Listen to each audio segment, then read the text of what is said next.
News First, Newsline with Faraz Shaukatali. And top of the morning to you. This is Newsline, live as always from the Newsfirst studios in Dawson Street in Colombo. And this morning we're joined here by Mr. Lacille de Silva.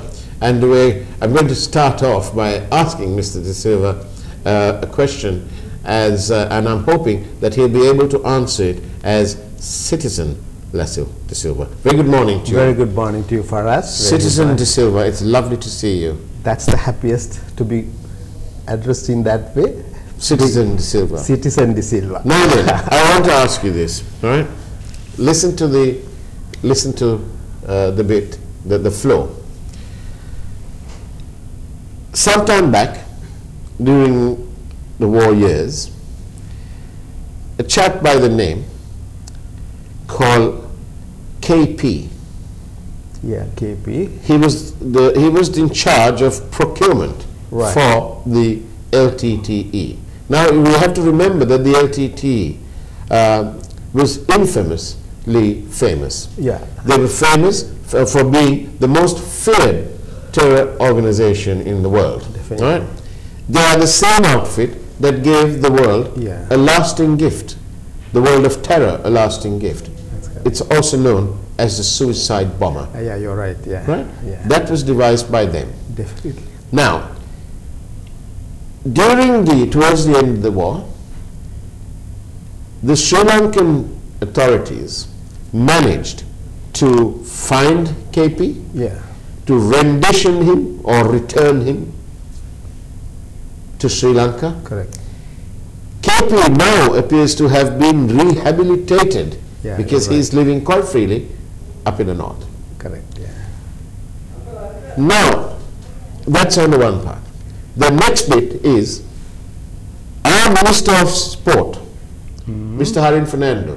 He says that it is his opinion or his view that Sri Lanka cricket admin is the most corrupt of all cricketing nations. I don't know how he came to that conclusion, whether he had a background check done, I don't know. But in the same way, our now Finance Minister, then Foreign Minister Mangala Samaravira, he agreed that there were 40,000 plus dead.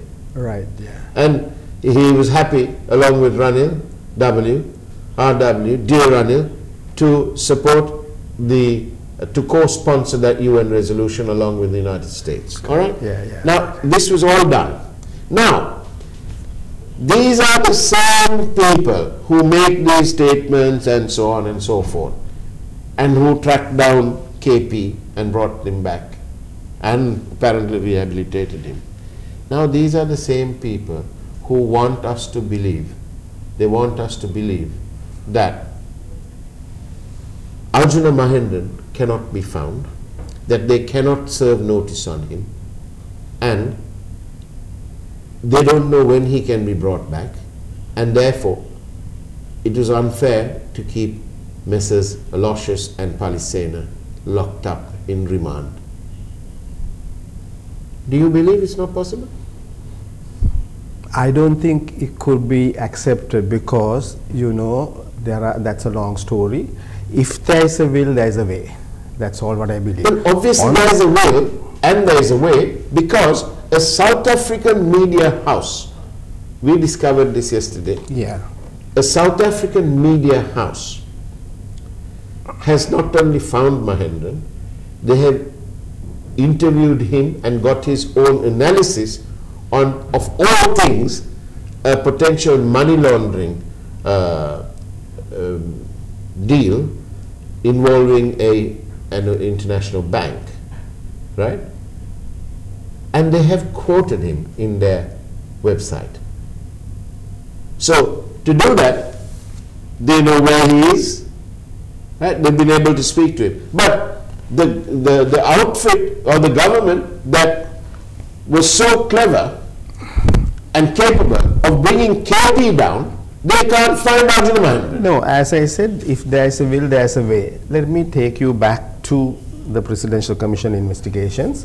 Actually, there it was revealed explicitly very clear that, you know, it was an appointment based on the recommendation of Mr. Ranil Wickremesinghe, the present Prime Minister, knowing that he was not a Sri Lankan. That's one. On the other hand, having been appointed, there is a series of events, you know. Mahendran's resignation from, you know, perpetual treasuries long before he was appointed to the commission. His resignation. Yeah. No. Arjuna Mahendran was a board director, a member of the board of perpetual Mahendran? Mahendran, yes. The former governor? Yeah. I think you may want... No. He was a board member and he had resigned, if I remember right, you know, offhand, 16th of January in 2015, long before. If I am correct, the appointment was made on the 23rd, you know, because the speculation was going on that he was a non-resident Sri Lankan, not a Sri Lankan, all that. On that basis, there was a delay, but long before he was appointed, you know, he had resigned. That was one issue that had come up. And Commission even had taken up, why? Fearing that there could be an issue of conflict of interest, he had resigned. All that happened. Now, the Commission also had said this was a valid judgment. The appointment of Arjuna Mahendran was a valid judgment according to the words of the Commission. Now, if that is the case, Ranil Wickremesinghe is responsible, certainly. That's one. On the other hand, Arjuna Mahendran left the country with the permission of the government and at least the knowledge of. Yeah, actually I believe it was with the permission, because there was an understanding that he would be brought back, and the Prime Minister specifically stated that on the floor of the House that he was going for a wedding, right? So on the one hand, they knew that he had to be sent back, be allowed to go for a wedding. And if he had been allowed by the government, the authorities, definitely they are responsible and they should be brought back. Now, if there is evidence, right? Now, there are a number of them who are absconding arrest. Why? It is all because none of them in the government want to arrest them. Veeratunga, so many other names, you know. Not Veeratunga, the guy who, this big deal. Yeah, all of them, right? They have to be arrested. Unfortunately, when there is impunity, you know, actually when you talk about impunity, that is a deficit of these democratic requirements, in the sense like rule of law, accountability, all that. It is so unfortunate this is being delayed. And it is particularly dangerous because Arjuna Mahendran was responsible for a fraud committed, and having given that burden for 30 years, even for the children who are unborn, because they will have to carry all that burden. And I would say this way, if it was not a burden, you know, if the loans were taken on a very small interest payment, it could have been accepted, because that was with the love for the country or for the people, right? Here, with a massive interest, and the loss was so huge, and it was running into so many billions. How can you expect? I believe there was an incident in the past where the former Prime Minister, Mrs. Bandaranaike, that was the only recommendation so far implemented by the Parliament and the rulers to remove her civic rights. Not only her, that was again Felix Bandaranaike's as well. Yes. Unfortunately, we must say it is good enough, and we should not permit this kind of things. People, as you say, citizen Lacille and citizen Faraz, all of us have a duty to ask all this should be implemented, because it is because we are also lethargic, things are happening this way. And it is something like this. Governance should not be left in the hands of politicians alone. Indeed, indeed. Now then, back to this business about Mahendran. On the 1st of March 2015, just days after that bond was issued, right, Team Newsfirst asked for Mahendran to be moved out of the way so that a robust investigation can go ahead. That was never done. On the contrary, we had the minister in charge of the subject, Mr. Ranil Wickremesinghe, also happened to be the Prime Minister then, who continuously maintained that there was no evidence of wrongdoing. Yeah, there was no evidence of wrongdoing. It was almost like a blessed mantra. That's what he said, only to be found out. Now, had he looked into the conflict of interest scenario at that time, there would have been no bond too. Actually, to endorse your statement, and there was a committee appointed by 3 lawyers. Yes, the Pitipana committee. How could you forget? All that they said, there was no fraud, right? There was no fraud. So, but I think we must give credit to Sirasa, you know, MTV, all that, because you all were the people who really took it up on a day-to-day basis, eventually proved to the world, the country, that this was a massive fraud. I think this must be, again, I have said this so many times. Yes. No, but the point is this, that they are continuously expecting the people to believe that Mahendran is going to get away with this because they can't locate him. What rubbish is this? If that is the case, I think the parliament must bring, right? I think this is a matter because, as I said just now, a little while ago, now Mrs. Bandaranayake was, you know, charged and dealt with, saying that she abused her powers. Yeah. Right? Isn't this abuse of powers? All this is really abuse of powers. Now, shifting all that from the Minister of Finance to another ministry and bringing it under your system and meticulously planning to rob, having employed Arjun Mahendran on that basis, right? I would say it's a massive fraud for which they have used their powers and they have abused all that. I think the country must stand up and say, okay, enough is enough. I always say that, right? Deal with them and bring Arjun Mahendran. If not, send them. Well, according to the lawyer Gomindasri, he was on our program yesterday, he says that it is possible to try Mahendran in absentia. Yeah, that's another issue. But at the same time, you know, now I remember when I was in Australia, there was a minister, Suzanne Lee, right? You all make all kinds of, I mean, these allegations came up in the news, the media took it up, right? Yeah. There is a practice in democratic countries, ultimately you bow down and you leave and you say, okay, that's the end of the story, I will step out. But it doesn't end there. No. Then the legal process takes over. It is so very unfortunate, however much you take up in the media, day after day, day in, day out, right? Nothing happens. This is in this country, and actually this government came to power and wanted MR regime out, saying that there was no rule of law, there was impunity, there was corruption, all that, right? Having come to power with having made pledges to say that they will restore rule of law, deal with corrupt practices, deal with corrupt people, none of those things have been done. And they continue to do the same thing. I think the media and even the citizens in the country must wake up, because it is their money and we people are suffering. And I'm a pensioner, right?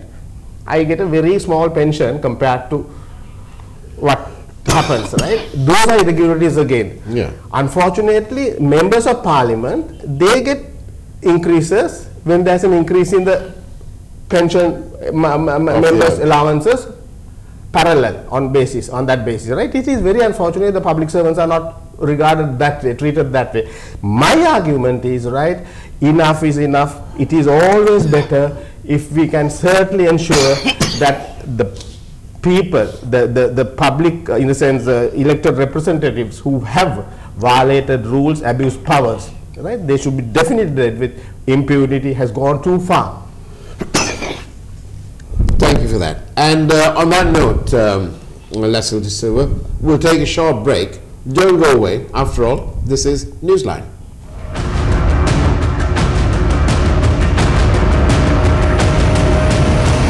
Newsfirst, Newsline with Faraz Shaukat. And welcome back to Newsline, where we are live and we are in conversation with Mr. Lacille de Silva. Now then, Mr. de Silva, when is this all going to stop? Isn't it a crying shame, by the way, that as you've pointed out, I think in one of your articles, that the quorum, the minimum number of members required to convene Parliament, to be present in Parliament, is only 20. 20 out of 225. Now, I have taken this up in an article, May the Good Men Take Care of the Public Good. Do we have such leaders? Part 1, that's in Daily FT today. I think I request all the public to read this article, because this is an issue. Quorum has been a problem always. Parliament has been suspended in the sense they just couldn't proceed with the day's proceedings when there was no quorum. Now, this is one particular area our legislators have not changed. Even in the Salisbury Constitution in 1947, right, up to now, the quorum, then it was 101 if I remember right, the quorum was 20, right? In 1972 Constitution, in 1978 Constitution, the quorum remains the same, 20. Now, we have a membership of 225, as you correctly said. Why didn't they change that? Because they don't want to change that. They don't want the inconveniences caused to the members. Now in Netherlands, I have quoted here, in Netherlands, the quorum is 50% plus 1. 50% plus 1. If you don't have 50% and 1, the House cannot meet. So they have to be very punctual. If the sitting starts at 10 o'clock, the whole lot, 50% and 1, will be there in the Parliament for the Parliament to begin, right? Unless you have the 50% and 1, plus 1, you can't meet, right? So naturally, all that has eventually, you know, raised the standard of Parliament. It is so very unfortunate we had to bear so much of expenses, costs. Running Parliament has become a vital effort today. If you really need to upgrade the Parliament, I believe the first thing, the basic thing that you should do is amend the quorum, which is 20, which is the only thing they have not changed since independence, right? They have changed Sri Lanka, the name, they have changed proportional representation in order to remain in power. All sorts of things. Yeah, so many other things, right? Why didn't they change the quorum? I suggest the people must take up this issue. 50% 1 should be the quorum for the Parliament to sit and for committees to meet. At least that way we'll get robust debate out of it. Debate. And not only that, then there is a system in place. Punctuality can be observed down the line. May I offer a little own take, if you like, as to why most of these things never see the light of day. And that's because in this government, the chief person, the MD, if you like, of this government, CEO, the CEO is Ranil Wickremesinghe. Ranil Wickremesinghe, unfortunately for the people, goes on the premise that people easily forget incidences. And therefore, he's decided to, forgive the French, bullshit his way by delaying proper inquiries. Now, it's best if Mr. Wickremesinghe remembers, and that he mustn't forget, that the people may forget, but our media will be at it. And we'll be at it and at it until the perpetrators are caught, held accountable, punished, and the money is recovered. That is what we would like to. No, I know what, Lacille, I hope that you'll be able to say that in Sinhalese, because my Sinhalese isn't very good, and I want to pass that message on to a wider audience than I have. ඇත්තෙන්ම දැන් ඔයා කියන්න Faraz මේ දේවල් මේ විදියට යන්න දෙන්න බෑ. මට මතක් වුණා මම ඇත්තෙම ඔයා උතෙන්ද ගෙනාවා මම මේකත් දාගෙන ආවේ විශේෂයෙන්ම Michael Spain, Minister of Economy, Industry and Digital Affairs of France, had said, government with less corruption can increase money in government coffers. The presence of corruption creates the most unsustainable environment for growth, increasing efficiency in the economy and government operations. Onno oy tika click වුණ හරි විදියට මොකද මට ඕනකම තිබුණා විශේෂයෙන්ම මේ දූෂණ වංචා නිසා රටට වෙන හානිය. ඇත්ත වශයෙන් දුප්පත්කම වැඩි වෙලා තියෙන්නේ මොන හේතුවක් නිසාද කියලා මිනිසුන්ට අපිට තේරෙන්නේ නැහැ. කොච්චර කිව්වත් මිනිස්සු තේරුම් ගන්නෑ මේ සේරම ওই മന്ത്രിවරු මිලදී ගන්න වෙන්න පුළුවන් අනිත් දේවල් වලදී වෙන්න පුළුවන් ඒ සියලුම දේවල් අරගෙන ඒ සල්ලි මේ මහ ජනතාවගේ සල්ලි ඒවා ඒ රටේ සම්පත් හැටියට ආයෝජනය කරා නම් අද මේ රට දිව්‍ය ලෝකයක්. මට මතක් වුණා හෙන්රි මාර්ක් මේසන් මුව පළවෙනි ගවන මේ 1948 නිදහස ගත්ත සැරේ කියලා තියෙනවා මේ රට ලෝකයේ දියුණු රටවල් හා සමානව තියන්න පුළුවන් අධ්‍යාපන සෞඛ්‍ය වගේ දේවල් ගත්තාම ඇත්ත වශයෙන් මේකට දැන් තියෙන්නේ හරි පාලකයෝ තවත් දුරට ගෙනියන එකයි. අපේ රටේ ඇත්තම සුද්ධ කරාටත් වඩා හානියක් ඊට පස්සේ මේ කාලෙදී වුණා. Can you tell me a bit about the quorum in Sinhalese about this 20? quorum කියන්නේ දැන් පාර්ලිමේන්තුවේ ඝනපූර්ණය කියන එක ලොකුම ප්‍රශ්නයක්. ඒ කියන්නේ කොච්චර මුදල් වැය කරත් පාර්ලිමේන්තුව විවිධ අවස්ථාවන් වලදී ඝනපූර්ණ නැතුව පාර්ලිමේන්තුව අත්හිටවලා තියෙනවා කොමිටි රැස්වීම් නවත්තලා තියෙනවා. පාර්ලිමේන්තුවේ quorum කියන ප්‍රශ්නේ ওই ඝනපූර්ණය කියන ප්‍රශ්නේ මොකද 1947 සෝල්බරි කොමිෂන් ව්‍යවස්ථාවේ පවා තිබුණේ 20යි ඝනපූර්ණයට තියෙන්න ඕන. හැබැයි එදා හිටියේ පාර්ලිමේන්තුවේ මන්ත්‍රීවරු 101යි. අද 225කට නගලත් 72 ව්‍යවස්ථාවේ 78 ව්‍යවස්ථාවේ ওই දෙකටම quorum එක ඒ විදිහටම තියලා තියෙනවා. මම දකිනවා නෙදර්ලන්තය වගේ දියුණු රටවල් වල කරන්නේ ඒ quorum එක කියන්නේ 50%කුත් එක මන්ත්‍රීවරයෙකුත් එන්න ඕන පාර්ලිමේන්තුවේ ඝනපූර්ණය හරි ගැසෙන්නේ. ඊට පස්සේ තමයි පාර්ලිමේන්තුව රැස් වෙන්න ඕන. එතකොට ඒ හේතුව නිසා පැහැදිලිවම පාර්ලිමේන්තුවේ වෙලාවට වැඩ කරන ඒ ප්‍රතිපත්තිය ගරු කරන නිසා ඒ සියලුම කටයුතු රට තුලදම රටේ හැම දෙනෙකුටම ඒ විදිහට කටයුතු කරන්න සිද්ධ වෙලා තියෙනවා. පාර්ලිමේන්තුවේ ඝනපූර්ණය අඩුවෙන් තියලා පාර්ලිමේන්තුවේ වංචනික මේ රටේ මිනිස්සුන්ගේ සල්ලි සුදුවලියක් බාටපත් කරලා තියෙන ওই ක්‍රමවේද නිසා. ඒක නිසා අපි යෝජනා කරන්න ඕන පාර්ලිමේන්තුවේ ඝනපූර්ණය තියෙන්න ඕන 50% උත්තරත් එක්කෙනෙක්. ඒගොල්ලෝ attendance sheet එකක් අස්සම් කරන වෙන රටවල් වල මේ රටේ එහෙම කාලයක් තිබුණා අස්සම් කරන්න කියලා අපි කොහොනේ ඒගොල්ලෝ විරුද්ධව එහෙම අස්සම් කරනවා. ඇත්ත වශයෙන් මේ නීතිය එතන ඉඳලා පටන් ගන්න ඕනේ. එහෙම වුණොත් තමයි මේ රටේ ඉදිරියට ගෙන යන්න පුළුවන් රටේ නීතිය ස්ථාපිත කරන්න පුළුවන්. Well said, actually. That's a very good point, because if you have a quorum of 50% plus 1, it would mean that we would have at least 113 members of Parliament present and debating the work. After all, this is not for nothing. They get paid. තව එකක් කියන්න ඕනේ. දැන් පාර්ලිමේන්තුවේ සම්ප්‍රදායක් තියෙනවා ඉතාමත්ම ප්‍රජාතන්ත්‍ර විරෝධී. ඝනපූර්ණය නැති වෙලාවකට දෙගොල්ලොම එක්කහුව වෙලා ඝනපූර්ණය නැහැ කියන ප්‍රශ්නය බොහෝ විට නගන්න එපා කියලා යම්කිසි අන්ඩර්ස්ටෑන්ඩින් එකකුත් තියෙන එකක් තියෙනවා. ඒ මොකද හේතුව ඒ තමන්ගේ වැඩේට. එහෙම නෙවෙයි. ඝනපූර්ණය නැත්තම් පැහැදිලිවම 50%යි එකක් එන්න ඕනේ. එහෙම වුණොත් පැහැදිලිවම මේ රට යම්කිසි විදිහකට ඉදිරියට ගෙන යන්න පුළුවන් නම් ඇත්ත වශයෙන්ම නාස්ති කරන මුදල් යම් ආකාරයකට ක්‍රමයකට පියවර ගන්න පුළුවන්. Doesn't citizen Lacille de Silva get annoyed when politicians seem to think that the people are months? I think they say that they believe. No, they must do that. I think they do.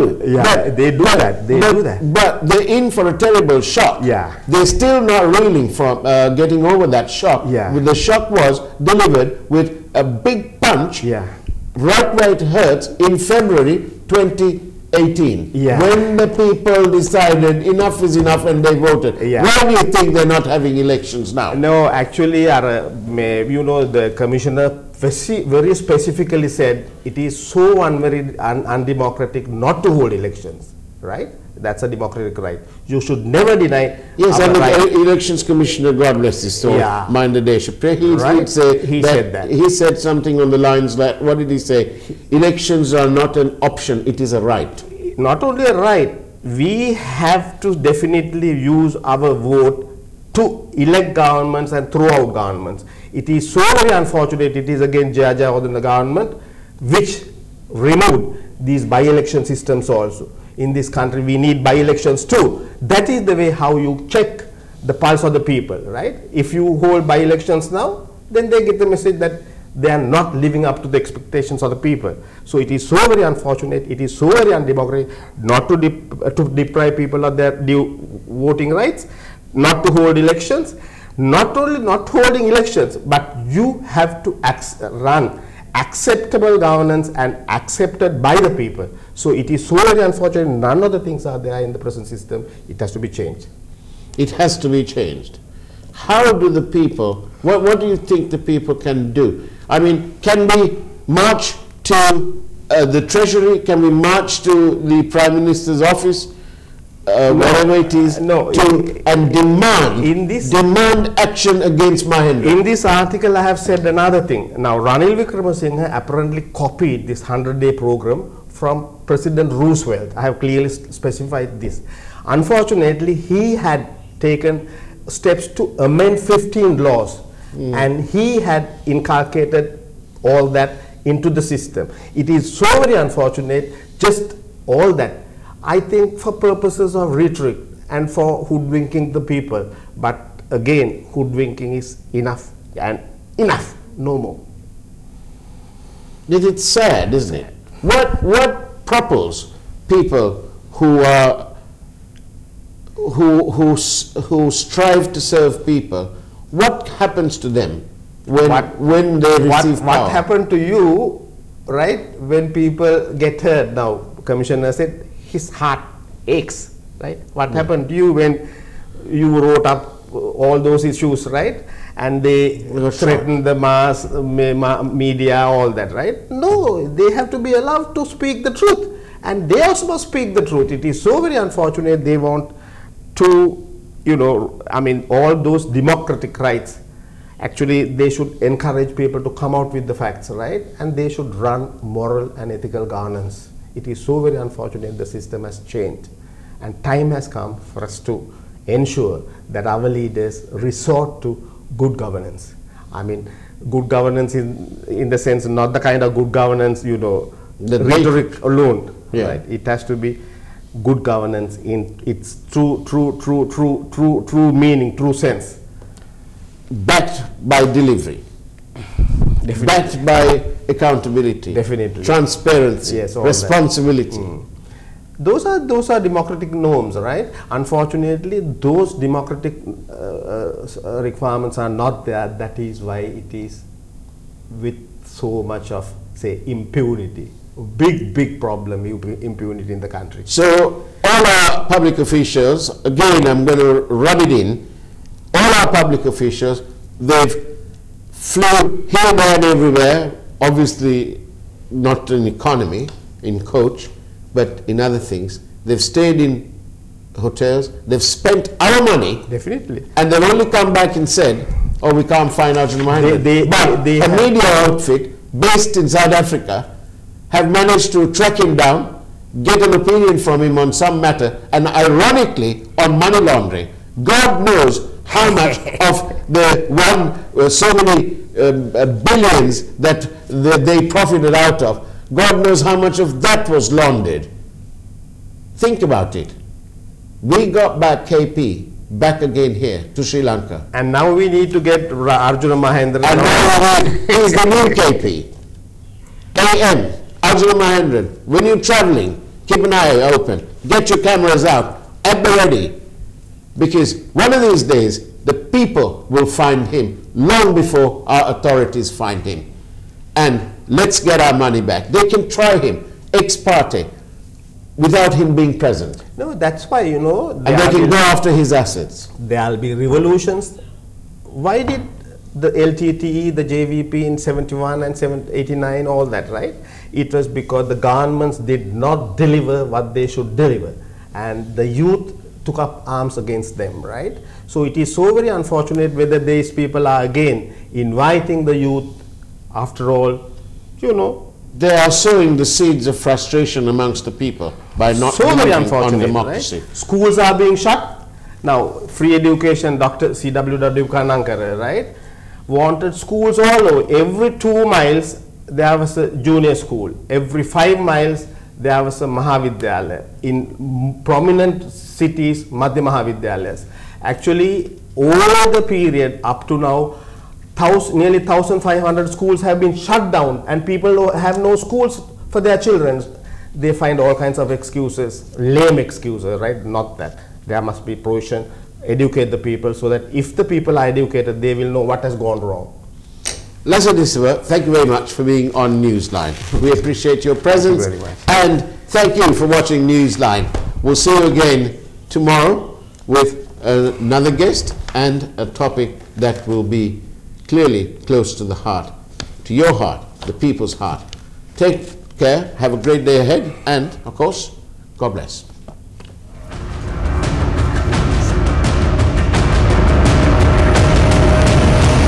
News First, Newsline with Faraz Shaukat Ali.